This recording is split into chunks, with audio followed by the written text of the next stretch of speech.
Eu acho que a comunicação social também está um bocadinho com anemia. Entre a anemia e a amnésia, Cristina Vaz Tomé, secretária de Estado para a Gestão da Saúde, foi um dos membros do governo surpreendido na semana passada com uma greve dos técnicos de emergência hospitalar.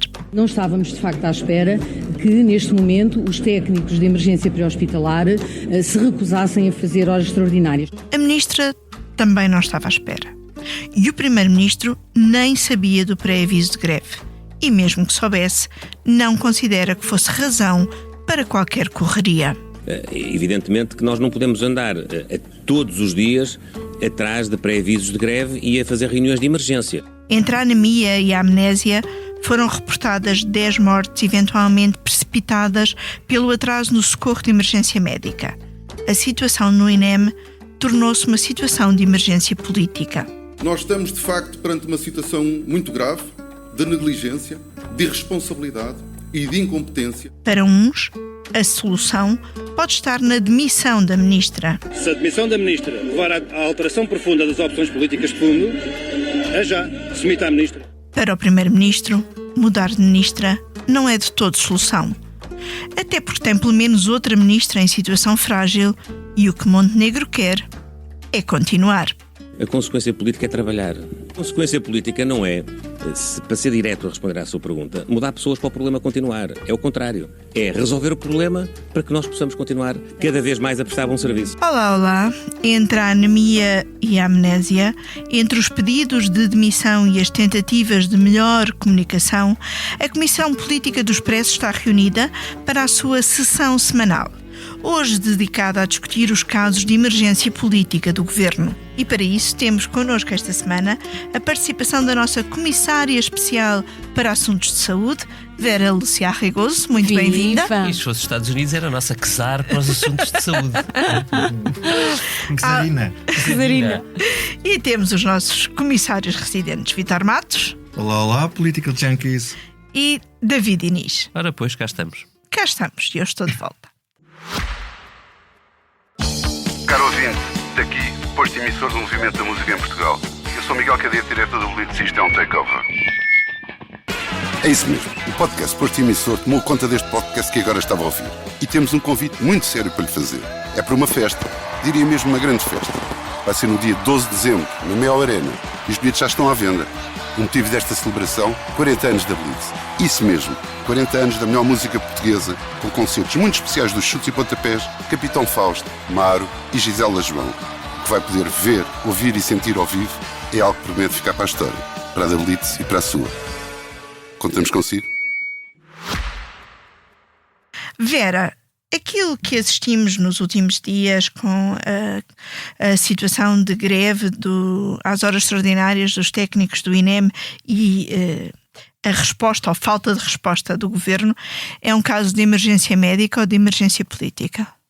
Eu acho que é ambos, Eunice, porque de facto é um caso de emergência médica no sentido em que essa falta de resposta levou a mortes, mesmo que não havendo uma causa direta, houve de facto alguém que não teve o socorro que devia no tempo devido, e é um caso de emergência política no sentido em que se muito já se questionava sobre a continuidade da Ana Paula Martins à frente da saúde, depois da crise nas urgências e aqui em especial na obstetrícia. Convém não esquecer que nasceram já mais de 26 crianças em ambulâncias. Isto é um número que num país do século XXI europeu é difícil de justificar. Foi o tipo de situação que levou à saída de Correia de Campos, por exemplo? Exatamente, levou à saída de Correia de Campos e com uma morte de uma grávida que também não teve relação ao nexo de causalidade, levou à demissão de Marta Temida. Aqui estamos a falar de mais de uma dezena neste momento e não sabemos quantas ainda podem vir a ser associadas a este episódio, porque há pessoas que estão hospitalizadas e cujo estado clínico se pode agravar devido precisamente à demora na resposta que tiveram do INEM. E como é que se justifica, tu escreveste no Expresso desta semana que o Ministério não deu qualquer resposta ao pré-aviso de greve, como é que se justifica que isso tenha acontecido? Oh, Eunice, é tão difícil de perceber como é que isso aconteceu. Não foi só o Ministério, foi o próprio INEM, foi a Secretária de Estado da Gestão da Saúde, que é quem tem a pasta do INEM, foi o próprio gabinete do Primeiro-Ministro, porque esta documentação também foi enviada para o gabinete de Luís Montenegro. Eu acho que todos estes intervenientes olharam para aquilo como mais um protesto de uma classe profissional da saúde, ou seja, mais do mesmo. Aqui estão mais uns que também querem mais dinheiro e querem melhores condições de trabalho. Nós sabemos que têm a razão, mas não conseguimos acudir a todos ao mesmo tempo. E acharam que as horas extraordinárias eram dispensáveis. Exatamente. Portanto, isto são horas extraordinárias, à partida vão estar lá naquilo que é o seu horário normal de trabalho e, portanto, não conseguiram avaliar a sensibilidade deste setor, o efeito que isto poderia ter. E portanto minimizaram, deixa estar, fica aí, depois logo se vê. E o logo se vê, a emergência médica foi aquilo que vimos. David, que avaliação é que fazes da gestão de todo este caso com o Primeiro-Ministro? Por um lado a dizer que não podem andar a correr atrás de todos os pré-avisos de greve, por outro lado a segurar a Ministra. Bem, a primeira coisa que é preciso dizer é que nunca nos espanta o suficiente a insensibilidade das pessoas políticas quando estão a falar de casos tão graves e usam palavras como essa. É porque não nos pode espantar o suficiente. É incrível como não há noção do impacto que isto tem nas famílias em causa, já para não dizer no resto do país. Já para não dizer na segurança dos cidadãos, na emergência hospitalar e no sistema de saúde. Em ligar para o número de emergência. Depois há um problema de incoerência que também é um bocadinho difícil de explicar. Luís Montenegro foi a correr, quando caiu um helicóptero no Douro, foi a correr para ir, supostamente, faz operações de salvamento e preocupar-se. E quando morrem 10 pessoas numa semana, 10, 11, já não sei, já perdi a conta. Já vai a 11. Usar palavras de não vamos a correr atrás de greves e não ter uma primeira palavra de enorme respeito e de preocupação e de procurar, pelo menos, garantir que as investigações em curso são independentes, que preocupam o governo e que o governo está a trabalhar ou está a ver o que tem de fazer para resolver isto de uma maneira estrutural, que não seja só as investigações. Tudo isto é alucinante. Depois há um terceiro e último ponto, que é obviamente o mais relevante. Há uma manifesta incúria, incapacidade de governar. E é mesmo isto que estamos a falar. Ou é falta de experiência, apesar há uma enorme incapacidade de governar. E se isso é só pela ausência de experiência, pode explicar só 7º ou 8º mês de governação, mas aí vamos começar a perguntar-nos quanto tempo é que temos de dar a cada ministro para que consiga fazer o básico. Nós estamos a falar do básico. A direção do INEM foi nomeada por esta ministra, a que está em curso. Portanto, a responsabilidade política é dela, das escolhas que faz desde logo. E depois também da sua secretária de Estado. E em último nível dela própria. Portanto, isto não é uma coisa... Não estamos a falar de um problema de sumenos, não é? Daqueles que vêm em quarta, quinta linha de atuação de prioridades no Ministério, quando chega. Este é prioritário. É tão prioritário, pelo menos, como gerir a crise nas urgências de obstetrícia. Não é diferente disso. Provavelmente, em grau de urgência, até maior. Já tínhamos tido outro problema com o INEM, que foi o dos helicópteros, não é? Deixa-me só chegar ao ponto final, que manifestamente para mim é completamente incompreensível. Eu não consigo entender como é que Luís Montenegro diz que despedir pessoas não tem. Eu recomendava a Luís Montenegro que fosse buscar o tal manual de Cavaco Silva, onde ele explica o que é ser Primeiro-Ministro, como é que não se faz, antes do próprio Luís Montenegro ter chegado. Isto a nós não nos vai ouvir, talvez ouvir Cavaco Silva ajude. Mas valia a pena também recordar o que ele próprio combinou com Miguel Pinto Luz, que o PSD de Luís Montenegro tinha que dizer no dia em que Marta Temido se demitiu por aquilo que a Vera ainda há pouco anotava. E vou citar as palavras de Miguel Pinto Luz, ditas há, portanto, 2 anos, por aí. Infelizmente, foi preciso morrer uma mãe que não teve acesso nas urgências do maior hospital do país para que a ministra se demitisse e António Costa tomasse uma decisão. Eu vou-me perguntar agora, citando Miguel Pinto Luz, quantas pessoas mais é que têm que morrer para que o mesmo aconteça aqui? Vítor, o mesmo aconteça, seria uma demissão.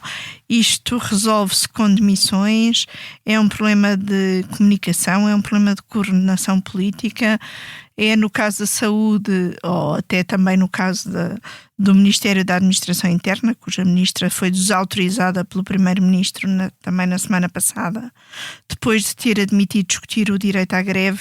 É um governo que não sabe pensar nas greves, é falta de experiência. O que é isto tudo, na tua opinião? É um desastre. Isto é um desastre. É um desastre político e está-se a tornar também um desastre humano, porque, bom, nós não sabemos se aquelas pessoas fossem socorridas, exatamente o que é que acontecia.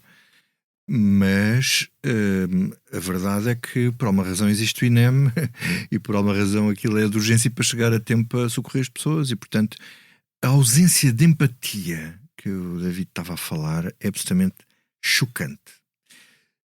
A irresponsabilidade é surpreendente. Como é que é possível que alguém que tem esta responsabilidade não percebe que, havendo uma greve às horas extraordinárias, não dá uma especial atenção àquilo? Ou não tem alguém no gabinete que acenda as luzinhas todas? Quer dizer, às vezes os ministros não têm que ser tirar coisas da cartola. Basta que haja alguém no gabinete com experiência. Mas tem que ter lá alguém que lhes diga, atenção... Claro. Ou na direção do próprio INEM. Mas essa é a responsabilidade deles. Essa é a responsabilidade, a última responsabilidade é sempre do titular. Mas tem que ter lá alguém que diga, acenda as luzinhas todas e diga, atenção, esta greve aqui pode trazer alguns problemas. Sim, às tantas a justificação era que não tinham ponderado a interligação entre a greve às horas extraordinárias dos técnicos de emergência hospitalar e a greve da função pública. Se não ponderaram... Convém que alguém olhasse, não? São incompetentes, ok? Se não ponderaram, há aqui um lado de incompetência grave. E esta negligência, e por acaso é um dos momentos, o Pedro Nuno Santos, depois de ter tido uma semana terrível, acabou por ter uma intervenção, porque as palavras que ele usou são apropriadas. Em responsabilidade, em incompetência e negligência. Eu usaria estas palavras com propriedade. Agora, isto não é um problema de comunicação, porque está montante. O problema não é como é que foi comunicado, também foi depois, mas o problema, isto é um problema político. É um problema político com esta ministra, e depois podemos ir à outra, porque, quer dizer, a ministra já tinha metido os pés à grande na história dos helicópteros do INEM, e que aqui a Vera escreveu muito bem, e depois o Tribunal de Contas deu razão ao diretor, o presidente do INEM, que entretanto já tinha sido despedido. Ela despediu a pessoa que fez a coisa certa. Vítor, a pessoa despediu-se com um argumento que eu acho que é surreal, que é: eu não confio nesta tutela. Pois, isso é péssimo. O presidente do INEM vai embora porque não confia na equipa da Ana Paula Martins. Agora, deixa-me só concluir aqui uma coisa. Então conclui para... Que é, nós para termos bons ministros não precisam de ser altamente especialistas nas matérias. Exatamente na pasta da saúde tivemos o Paulo Macedo, que o homem era das finanças, quer dizer, e acho que é incontroverso à direita e à esquerda, que fez um bom lugar. Portanto, eu acho que as demissões de ministros às vezes não resolvem os problemas, mas às vezes ajudam a não agravar. Vera, tu que já conheceste várias equipas ministeriais na saúde e agora falavas da confiança ou da falta de confiança do presidente do INEM na equipa, não achas que este problema da falta de confiança seja de quem está abaixo da equipa ministerial, seja até dos próprios cidadãos na saúde, corre o risco de alastrar ainda mais com esta equipa? Seguramente, até porque aquilo que as pessoas veem é que o acesso está cada vez pior. Ou seja, nós temos um governo que chega ao poder com a promessa de que vai preparar um plano de emergência em 60 dias, que terá soluções para os problemas mais emergentes na saúde. E aquilo que nós vimos foi a geneira atrás da geneira. Este governo teve a capacidade, inclusive, de estragar o que funcionava bem. Eu nisso vou-te dar um exemplo. O concurso de colocação de médicos funcionava lindamente, conseguiram alterar as regras, todos os avisaram de que não façam isso, isto vai correr mal. A ministra disse, está tudo controlado. E não está. E agora vão voltar a mudar novamente as regras, só que no entretanto nós nem sequer conseguimos saber o número de médicos que não quis ficar à espera e que neste momento já está a trabalhar no estrangeiro, no setor social, no setor privado. E quem paga? Os utentes do Serviço Nacional de Saúde, que vão continuar sem médico. Isto é de um experimentalismo atroz que não é aceitável na saúde. É possível experimentar em outras áreas da governação, não numa área em que diz respeito à saúde de todos nós, à vida de todos nós e, acima de tudo, daqueles que menos têm poder da alternativa. Que se deve a esse experimentalismo? À falta de experiência da equipa, a quererem fazer tão diferente, eu acho que ou não saberem de todo onde estão a mexer? Eu acho que há aqui uma grande dose, uma sobredosagem de arrogância, Eunice. Muito grande. De achar que nós vamos chegar e vamos fazer diferente. Mesmo quando todos os peritos dizem que não é esse o caminho, esta equipa atravessa-se e faz mal. E a prova está. Aconteceu, referiste muito bem a história do Helitransporte. Como é que é possível terem-lhes dito não vai haver concurso, é impossível se não aumentarem o valor, nós não temos ninguém que queira fazer Helitransporte civil de doentes por este preço. O governo disse que não. E entretanto temos Leitão Amaro a vir ao Conselho de Ministros dizer nós resolvemos o problema, agora vamos finalmente aumentar o valor do concurso. E ainda com uma coisa fantástica, vamos poupar dinheiro aos contribuintes, quando na verdade a opção deles vai sair mais cara, €500 mil por ano. Mas dizem isto com uma convicção de que acreditam que isto é de facto assim. E tiveram aquela ideia maluca da Força Aérea que depois caiu porque a Força Aérea não tem condições e admitiram que não tinha condições. Victor. Bom, mas isso não é preciso ter não é preciso ser muito inteligente nem ter 2 deste testa para perceber que a Força Aérea não tem condições. Mas tens mais uma vez. Numa coisa, e aí partilha da irresponsabilidade, neste caso do Ministro da Defesa, que lhe devia ter dito logo que não à cabeça. Claro. Mas insistiram. David, em relação à oposição, o Vítor já ali falou da reação de Pedro Nuno Santos. Pedro Nuno Santos fez questão de ser ele próprio a vir falar deste assunto. Parece-te adequado ou foi assim uma tentativa de Pedro Nuno Santos de também dar a volta à situação porque estava numa situação de muito acossado ainda pelo caso Ricardo Leão? Posso dizer as duas coisas ao mesmo tempo? Podes, claro. Pronto, então é as duas coisas ao mesmo tempo, um X2. Porque é evidente que Pedro Nuno Santos tem interesse em... Foi uma semana difícil por culpa própria. Difícil por muito mais. Por culpa própria de António Costa, mas... Certo, mas se ele não se tivesse posto a jeito, o artigo de António Costa não apareceria. Aliás, ainda há muitas perguntas para fazer a Pedro Nuno Santos, mas não é este o programa nem o fórum, portanto eu farei a seu tempo. Mas relativamente à conferência de imprensa, é evidente que se é... Vamos lá ver, nós partimos para eleições legislativas há um ano. Partimos há um ano, mas as eleições foram só há 7 meses, com 2 pressupostos de críticas que os portugueses faziam muito fortes ao governo anterior. É que havia ou melhor, para ser mais direto, a principal delas era que o estado da saúde era calamitoso. Era o caos da saúde. E isto foram 2 anos de discurso, para não dizer mais do que isso, mas acentuou-se muito nos 2 anos finais. Primeiro com Marta Temido, um enorme atraso de António Costa em promover a reforma, já com maioria absoluta, que devia ter sido muito mais rápida, mas enfim, o Pizarro passou um ano a tentar construir aquele edifício monumental e numa vez construído, o governo caiu. E tanto esta era uma das grandes prioridades da campanha, pressentindo-se, ou percebendo-se pelas sondagens, que era a prioridade dos portugueses, que Luís Montenegro, a única parte do seu documento estratégico para as eleições que destaca à parte é um programa para 100 de emergência para os primeiros 100 dias. E, portanto, esta é a área onde o PSD não pode falhar. E na área onde o PSD não pode falhar é onde as coisas correm pior.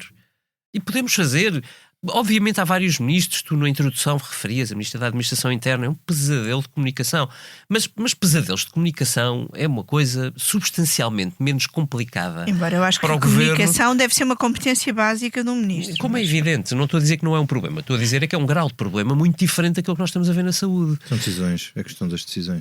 Porque impacta diariamente com todos nós. Quer dizer, a Ministra da Administração Interna promete greve para os polícias ou admite discuti-la. Quer dizer, aquilo na hora seguinte ela teve que recuar e ninguém, quer dizer, tirando os polícias que tiveram meia hora de expectativa, ninguém foi prejudicado em nada. Não morreu ninguém. Não morreu ninguém. Não morreu ninguém. Pronto, já para não chegar aí, não é?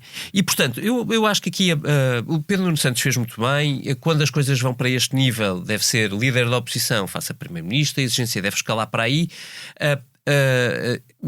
Agora, a pergunta que eu me faço neste momento é: o primeiro-ministro diz que não tem que substituir ninguém, mas estão 2 investigações em curso. Se as investigações concluírem, uma da Inspeção-Geral, outra do Ministério Público, demorará previsivelmente mais tempo. E a própria investigação interna do INEM. Portanto, 3. 3. Se as que forem mais rapidamente conhecidas destas investigações disserem que sim, que houve um problema enorme e grave de resposta do INEM, que consequência política que o Primeiro-Ministro entende que deve resultar daqui? E se entender que isso não deve chegar ao seu próprio governo, o que é que isso nos diz sobre o grau de exigência deste Primeiro-Ministro para com toda a sua equipa? É isto. Vítor. Eu não me faço espécie, porque me faz espécie sempre.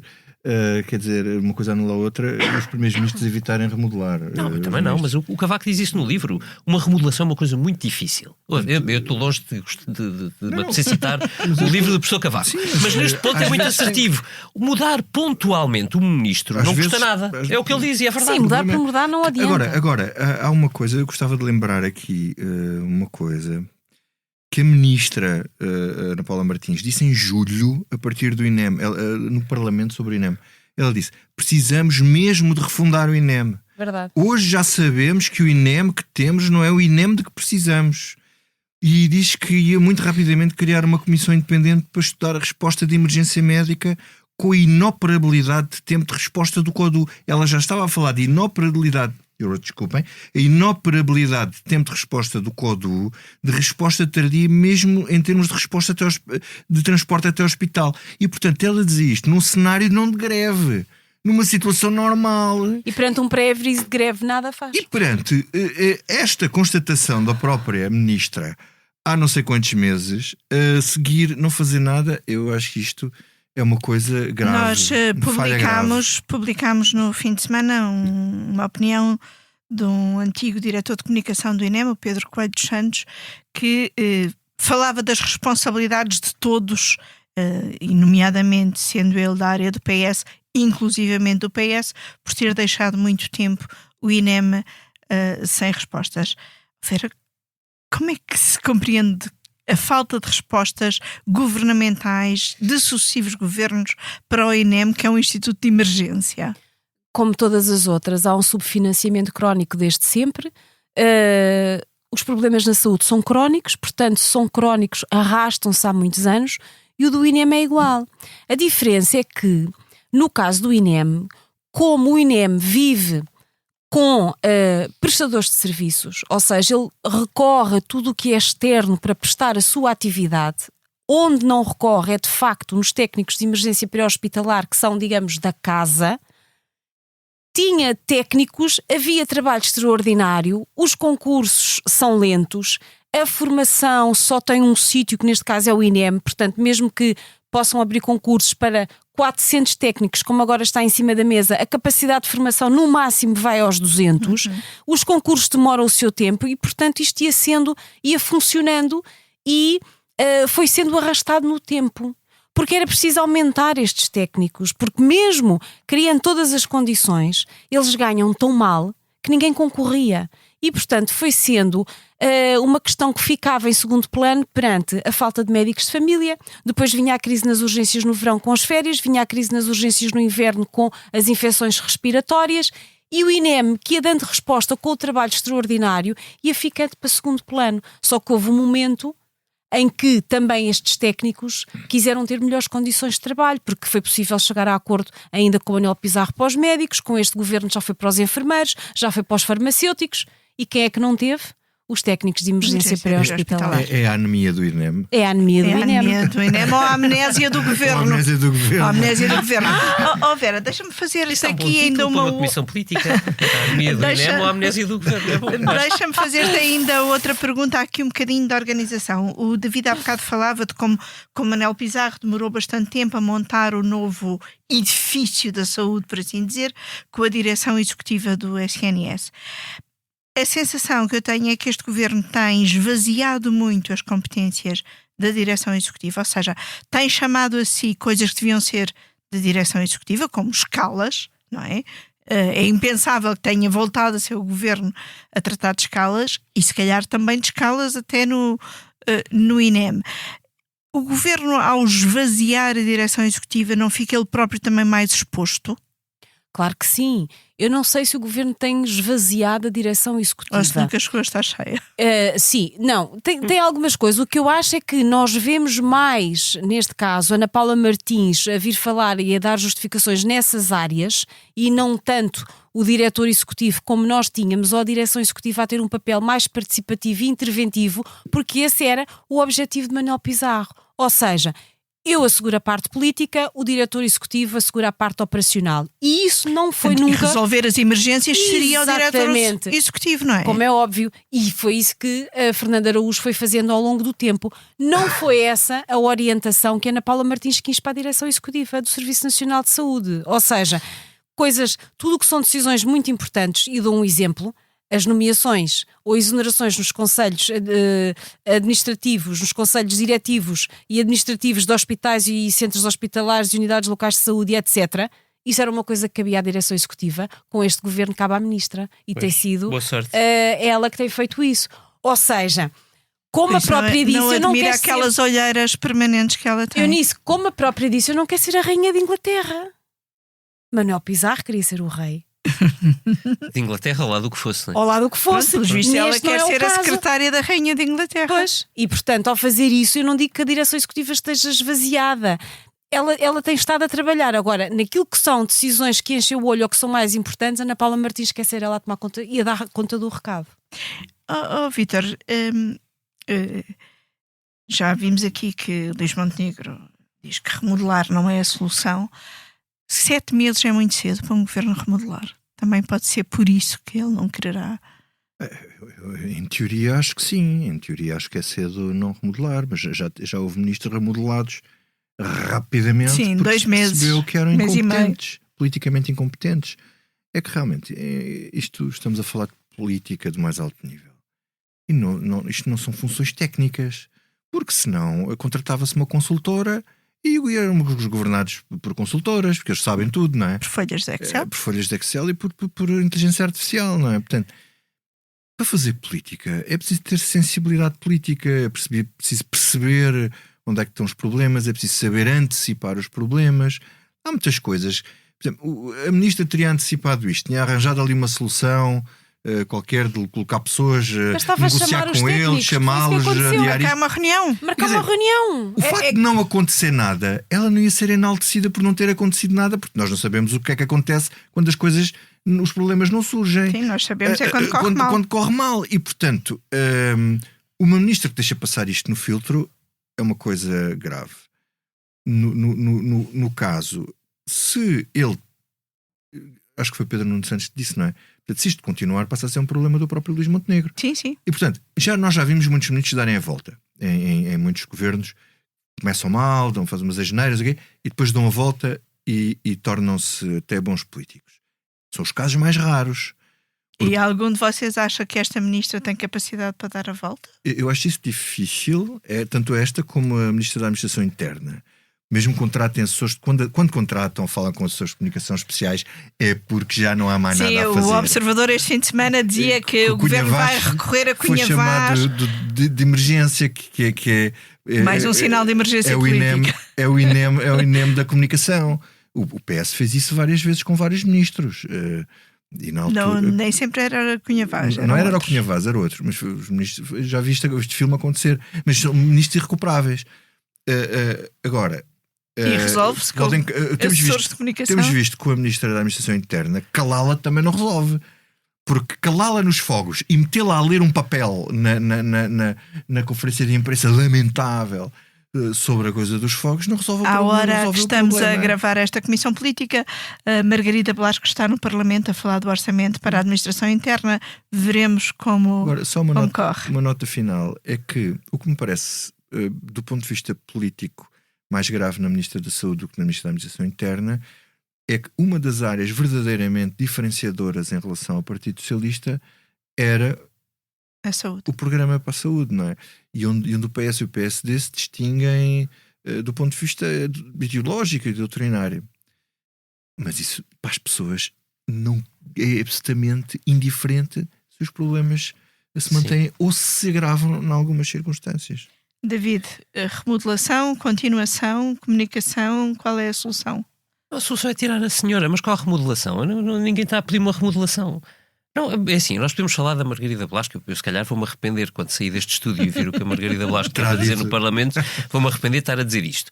Mas é substancialmente diferente não saber decidir ou não saber comunicar.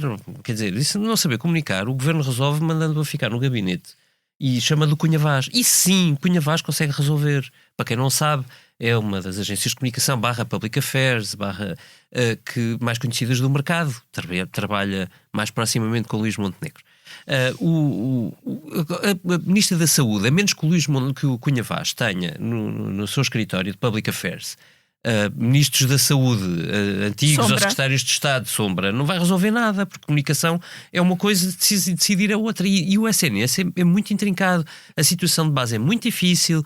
Enfim, eles conseguiram torná-lo pior ainda. Portanto, isto só se resolve, desculpem dizer, com esta frieza, mas é menos fria do que o modo como o governo reagiu àquilo que aconteceu na semana passada. A senhora Ministra da Saúde, quanto mais tempo ficar no cargo, mais prejudicará o SNS e o governo.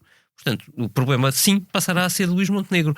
E se isto, não estou a falar de remodelação alguma.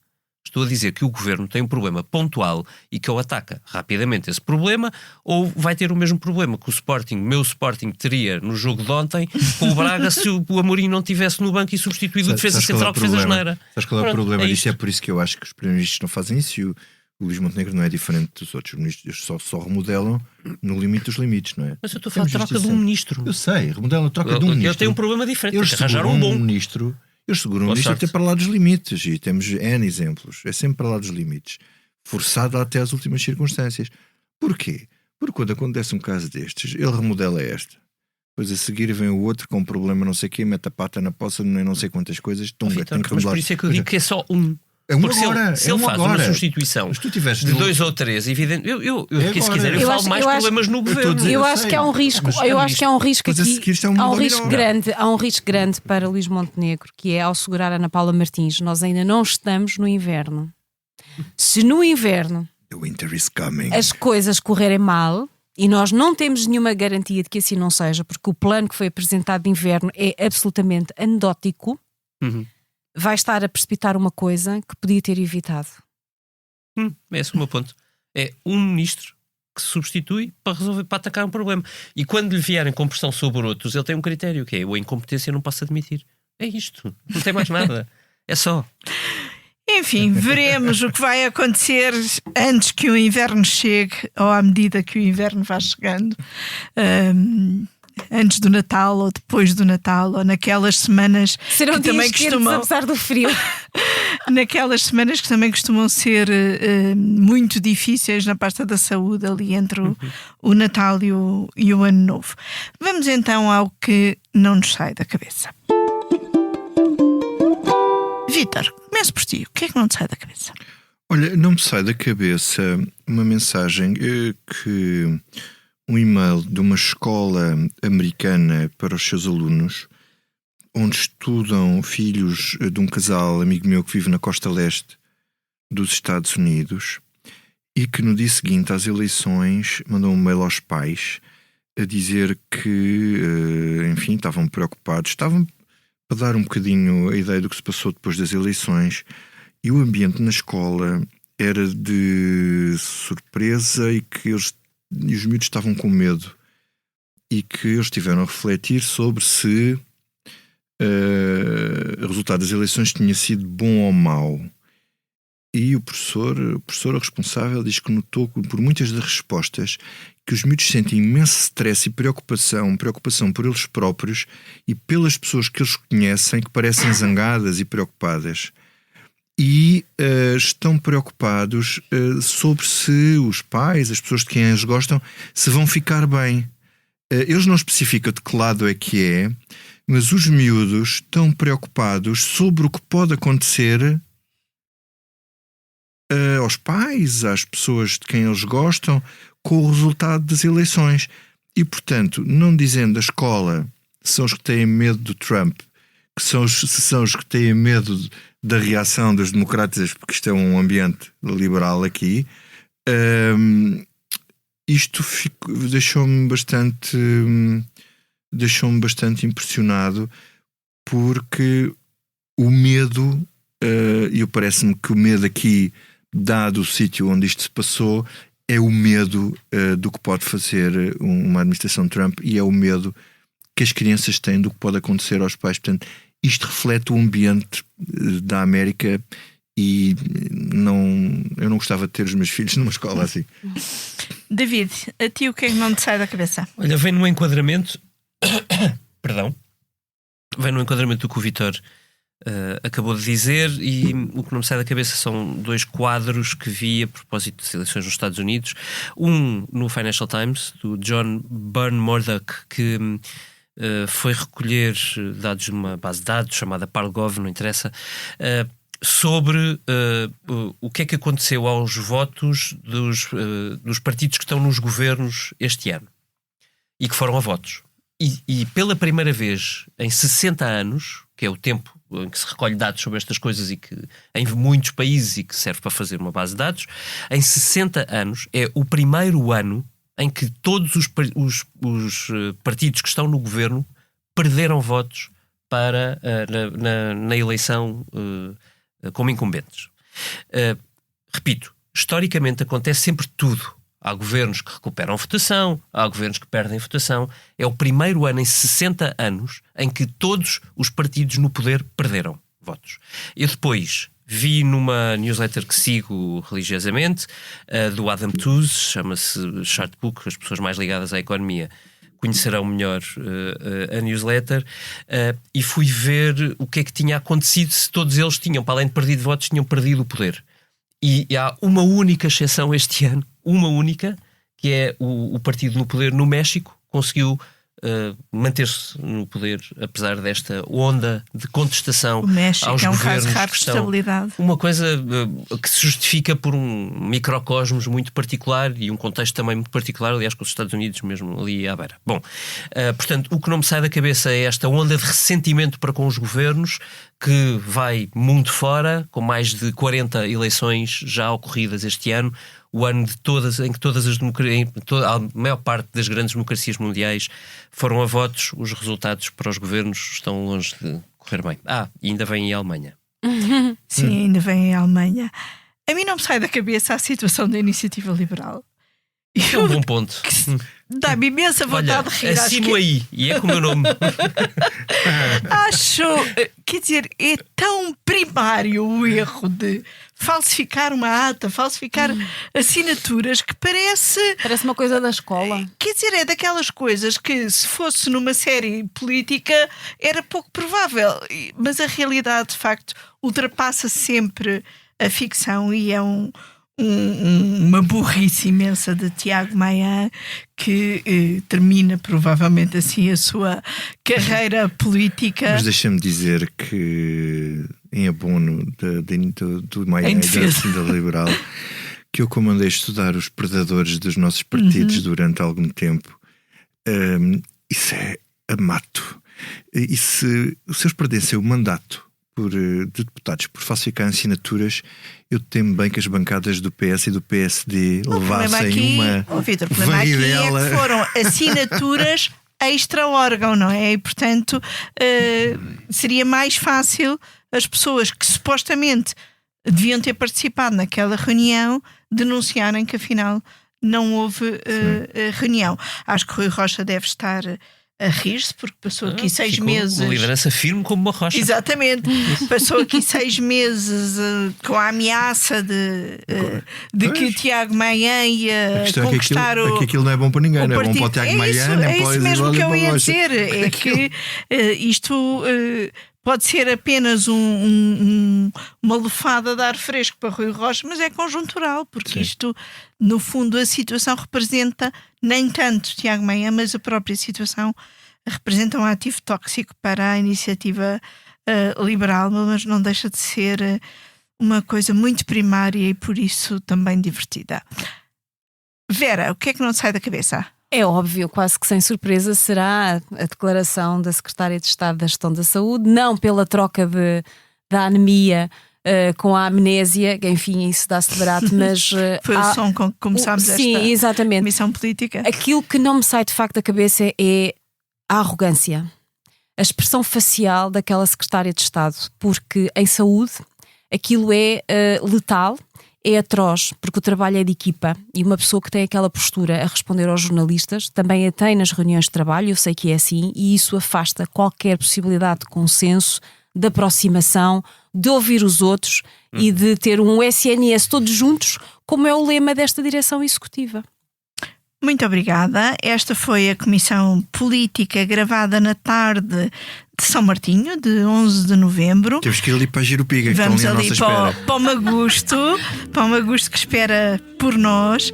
Uma comissão política que tem a ilustração de Carlos Paes, os cuidados sonoros de João Luís Amorim e que terminamos ainda não no inverno, como há bocado ali a Vera lembrava, ainda só estamos no outono, apesar de já haver para aí luzes de Natal e canções de Natal, mas eu gosto das coisas certas no tempo certo e, portanto, deixo-vos com Yves Montand e as suas folhas de outono.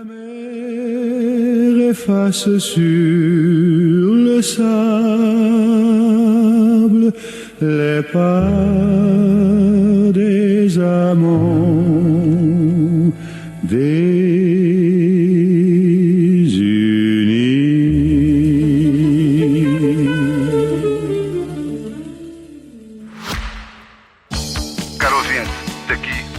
emissor do movimento da música em Portugal. Eu sou Miguel Cadete, diretor do Blitz, e isto é um takeover. É isso mesmo. O podcast Posto Emissor tomou conta deste podcast que agora estava a ouvir. E temos um convite muito sério para lhe fazer. É para uma festa, diria mesmo uma grande festa. Vai ser no dia 12 de dezembro, na Mel Arena. E os bilhetes já estão à venda. O motivo desta celebração, 40 anos da Blitz. Isso mesmo, 40 anos da melhor música portuguesa, com concertos muito especiais dos Chutes e Pontapés, Capitão Fausto, Maro e Gisela João. O que vai poder ver, ouvir e sentir ao vivo é algo que promete ficar para a história, para a da Blitz e para a sua. Contamos consigo?